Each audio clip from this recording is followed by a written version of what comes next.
अब कितना वो मेरे भाई को मरने के बाद भी वो ब्लेम करेंगे अपने बचाव के लिए, जो इंसान नहीं है। पुलिस का जो रोल है वो इस शर्मनाक है। उनको तो खुद पे शर्म आना चाहिए। तो क्या ये इजाजत दे दी जाती है कि अपराधियों को कि उसकी हत्या कर दे? 100 रुपया 50 रुपया वो घर से मांगते थे, वो इंसान ये सब करेंगे। जो सीसीटीवी कैमरा में दिख रहा है घसीट करके बंटी यादव को ले जाते हैं, जाति देख के गोली मारो, जाति देख के इनकाउंटर करो। रिकॉर्ड है मेरे पास पे फोन का, 50 रुपया 100 रुपया घर से लेते थे। और आप डिंग हाँक रहे हैं 24 घंटा कि हम बिहार में ये कर दिए, वो कर दिए, क्रांति ला दिए, राम राज्य ला दिए, तो क्या कर दिया? नमस्कार, आप लाइव सीरीज देख रहे हैं। आपके साथ मैं हूं वसीम खान। बंटी यादव का मर्डर, हत्या आपसी विवाद के कारण हुआ। देखिए, यह बात पटना की सिटी एसपी कह रही है और देखिए इसके बाद विधायक एमएलसी गरज रहे हैं। और देखिए, विधायक एमएलसी ही नहीं, बंटी यादव का छोटा भाई यह कह रहा है कि पुलिस को शर्म आनी चाहिए। 50 रुपया सब्जी लाने के लिए भी बंटी यादव मुझसे लेता था। तो अगर किसी तरीके का विवाद होता, किसी तरीके के कारोबार, अन्य कारोबार में, अवैध कारोबार में बंटी यादव सम्मिलित होता तो वो मुझसे 50 रुपया लेकर सब्जी लाता। देखिए, एक तरफ जहां विपक्ष के विधायक और एमएलसी ने मोर्चा खोल दिया है, वहीं गरजे हैं बंटी यादव के भाई, छोटे भाई, और बहुत ही चौंकाने वाला बयान दे रहे हैं। सबसे पहले आप बंटी यादव के छोटे भाई को सुनिए और उसके बाद सीपीआई-एमएल के विधायक संदीप सौरभ और एमएलसी शशि यादव को भी सुनिए। अब कितना वो मेरे भाई को मरने के बाद भी वो ब्लेम करेंगे अपने बचाव के लिए, जो इंसान नहीं है उसके बारे में कितना हद तक जा सकती है पुलिस, कितना थूथू हो रहा उनको, और अपने बचाव के लिए वो ये सब बयान दे रहे हैं। उनको तो खुद पे शर्म आना चाहिए। मेरे पिते समान है वो लोग, उनको शर्म आना चाहिए कि ऐसा बयान दे रहे हैं। कोई रिकॉर्ड है मेरे भाई के बारे में, और अब आसपास के लोग से पता कर सकते हैं। जब थाना की संलिप्तता इससे कोई मामला इससे पहले जुड़ा हुआ बंटी यादव पर कोई कभी नहीं भैया, कभी नहीं। आसपास का लोग है, समाज है, बिल्कुल उस साइड भी पता कर सकते हैं, इस साइड भी पर कभी ऐसा नहीं मेरा भाई सोच भी नहीं यहाँ का सकता। प्रशासन और ये अपने बचाव के लिए कर रहे हैं, बस अपने बचाव। बस उनका एक छोटा सा फास्ट फूड कॉर्नर थाने को सिक्योर करने के कब से चला रहे थे आपके भाई ये फास्ट 1 फूड? महीना से चला रहे थे। उससे पहले क्या करते थे? उससे पहले ही घर का साग सब्जी लाना। मेरे पास रिकॉर्ड है मेरे पास पे फोन का, कि 50 रुपया 100 रुपया घर से लेते थे वो। सरकार अगर नहीं 100 रुपया 50 रुपया वो घर से मांगते थे, वो इंसान ये सब करेंगे। क्योंकि इसमें थाना सीधे नाम बताइए अपना। मुकुल कुमार मेरा नाम है। आप कौन है बंटी यादव? छोटा भाई हुआ। संदीप सौरभ जी, बंटी यादव के हत्याकांड को किस रूप में देखते हैं? एक तरफ सेक्स रैकेट का भांडाफोड़ बंटी यादव ने किया, मौत हुई, हत्या कर दी गई, मगर ये सिंडिकेट लंबे समय से यहाँ चल रहा था। बगल में ही जक्कनपुर थाना है, महज 600 मीटर का दायरा होगा। कैसे देख रहे हैं? अभी हम लोग बंटी यादव के घर पे ही हैं, परिवार से जस्ट मिल के हम लोग निकले हैं। और बंटी यादव के परिवार के जो लोग बोल रहे हैं, आसपास के जो लोग बोल रहे हैं, इस इलाके में सेक्स रैकेट की घटनाएं या छीन छोड़ की घटनाएं, कुछ अपराधी तत्वों द्वारा कोई स्टेशन से निकला उसको छीन लिए, ये घटनाएं आम बात थी। उसमें बंटी यादव ने उसका विरोध किया, कहा कि नहीं इस इलाके से आप लोग उधर जाइए, बस इसको लेकर के कहा सुनी हुई। अब हम सुन रहे हैं कि पुलिस कह रहा है कि शराब, अवैध शराब का मामला था। हम कह रहे हैं कि पुलिस का जो रोल रहा, मामला चाहे जो भी था, पुलिस का जो रोल है वो इस शर्मनाक है। एसपी साहब को इस बात का जवाब देना चाहिए कि जब परिवार के लोग थाना पहुंचे और ये कहा कि बंटी यादव गायब है, उसका ये मोबाइल नंबर है, आपने इमीडिएट उसी समय उसका ट्रेस क्यों नहीं किया? उस नंबर को ट्रेस करके उसका पीछा क्यों नहीं किया? क्यों उसको नहीं हासिल करने का कोशिश आपने किया? क्यों थाना उस समय परिवार के लोगों को इस थाने से उस थाने तक दौड़ाती रही? तो पहला सवाल तो सरकार से हम ये करेंगे, पुलिस प्रशासन से ये करेंगे। दूसरी बात कि चलिए, जब आपको लगा कि 1-2 दिन घटना का हो गया, 3 दिन हो गया, उसके बावजूद कोई सुखबुगार थाने के अंदर नहीं आई। यहाँ तक कि डेड बॉडी भी परिवार के लोगों को ही जाकर खोजना पड़ा, अथमल गोला में जाकर डेड बॉडी मिलता। तो यानी पुलिस प्रशासन मौजूदा सरकार का पूरा जो सिस्टम है उसमें आम जनता का कोई औकात नहीं है, उनका कोई रोल नहीं है। तो ये तो सवाल सरकार के ऊपर उठता है।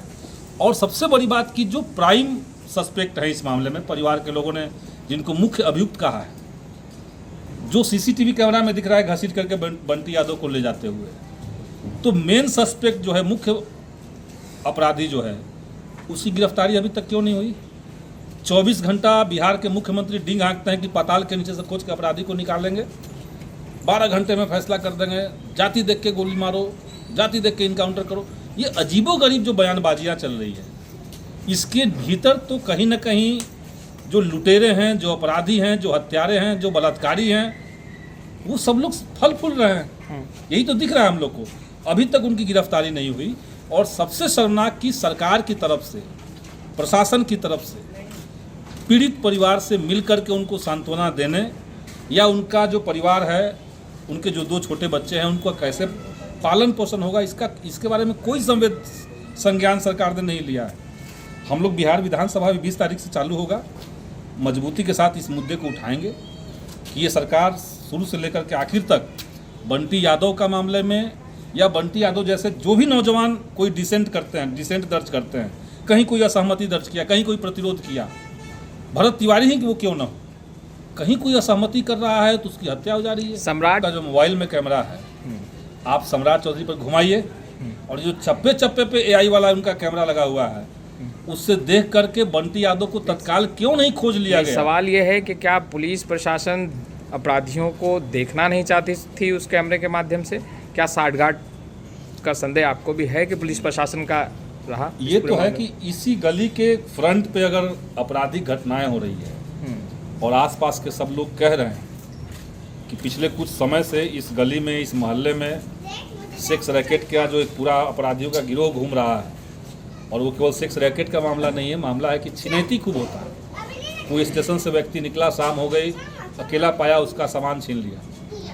तो यहाँ पे तो कोई कंट्रोल पुलिस का होना चाहिए था। ये स्टेशन से जस्ट बगल का ये प्राइम लोकेशन है, 800001, ये पिन कोड यहाँ का, यहीं से स्टार्टिंग है।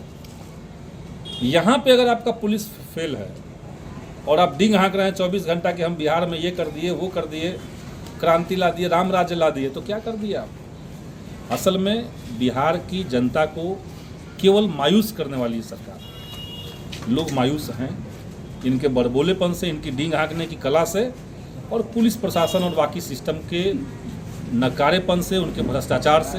यही चल रहा है। कहेंगे शशि यादव जी, सुशासन की सरकार में ऐसी तस्वीरें जहां बंटी यादव भेंट चढ़ जाता है अपराधियों की, ये हत्या कह कर लीजिए पूरा बिहार एक तरह से अराजकता में चला गया है। अपराधियों का बोलबाला हो गया है। अपराधी खुलेआम जिस तरह की घटना को अंजाम दे रहे हैं, अब तो ये आप समझ लीजिए कि राजधानी नाक के नीचे इस तरह की घटना होती है, तो ये सचमुच में दुखद और सोचनीय सवाल है पूरे बिहार की जनता के लिए। और इन प्रश्नों को लेकर के हम लोग निश्चित तौर पर सड़क से लेकर सदन तक आवाज़ उठाएंगे और इन अपराधियों को बिल्कुल कड़ी से कड़ी सजा दिलवाने का काम भी हम लोग करेंगे। और यह मांग करते हैं कि इनके परिवार जो मतलब इनकी पत्नी है, 2 छोटे छोटे बच्चे हैं, घर में कमाने वाला कोई नहीं रह गया है, तो इनको सरकारी नौकरी मिले। एसपी ने अभी खुलासा करते हुए ये एसपी ने बयान दिया कि ये जो घटनाक्रम घटित हुआ ये अवैध शराब की हिस्सेदारी का मामला है। ये इस तरीके का बयान सरकार इसको अपने आप को बचाने के लिए इस तरह के इल्जाम को मढ़ रही है। आप हर घटना में देखिए ना, नीट छात्रा की भी घटना में इसी तरह से कोई इल्जाम उस बच्ची पर मढ़ दिया गया, उसके परिवार को पूरा बेइज्जत किया गया। तो हर घटना के बाद आप कोई ना कोई नई स्टोरी गढ़ देते हैं, जबकि सीसीटीवी फुटेज मतलब इस परिवार के लोगों ने दिया कि किस तरह से बंटी यादव को घसीट करके ले जाया जा रहा है। तो आपको किसने ये राइट दे दिया कि कोई मतलब कि हत्या करने का? आपके पास गए, परिवार गया, तो सबसे पहले तो आप केस दर्ज करके 7 तारीख के सुबह तक उसका मोबाइल ऑन था, आप उस पर तुरंत कार्रवाई क्यों नहीं किया आपका प्रशासन? क्या ये सवाल नहीं बनता है? ठीक है, उन्हीं के बात अगर मान ली जाए तो क्या ये इजाजत दे दी जाती है कि अपराधियों को कि उसकी हत्या कर दे? आपका प्रशासन कहाँ था? आपका प्रशासन यहाँ से वहाँ पूरे परिवार को क्यों दौड़ा रहा था? क्या इस पर कार्रवाई नहीं करनी चाहिए एसपी महोदय को? सबसे पहले तो जक्कनपुर थाना और कोतवाली थाना दोनों के लोगों पर कार्रवाई हो और जक्कनपुर थाना के जो इंचार्ज हैं उनको सबसे पहले ये बर्खास्त। तो आपने सुना बंटी यादव जिसकी हत्या कर दी गई, पुलिस के हाथ खाली रहे, अपराधी ने बेखौफ होकर घटना को अंजाम दिया और देखिए जब पुलिस की नींद खुली तो पुलिस ने चौंकाने वाला बयान दिया। खैर देखिए, बंटी यादव का छोटा भाई यह कह रहा है कि अगर उसका भाई किसी भी तरीके से अवैध कारोबार में अगर सम्मिलित होता तो वो मुझसे 50 रुपया सब्जी लाने के लिए नहीं मांगा करता। देखिए, वो कह रहा है कि मेरा भाई फास्ट फूड का दुकान चलाता था और आसपास के मोहल्ले के लोगों से आप पता कर लीजिए बंटी यादव कैसा व्यक्ति था। देखिए, जहां एक तरफ उनके बंटी यादव के जो परिवार में मातम पसरा है, वहीं दूसरे तरफ सियासत भी गर्म है और तीसरे तरफ पुलिस प्रशासन का चौंकाने वाला बयान। आपसी विवाद में जान चली गई बंटी यादव की। खैर, अब पुलिस जो है वो अनुसंधान कर रही है। अनुसंधान की प्रक्रिया में और क्या कुछ निकल कर सामने आता है उससे भी हम आपको मुखातिब रखेंगे। फिलहाल इस वीडियो में इतना ही। आपका बहुत बहुत शुक्रिया।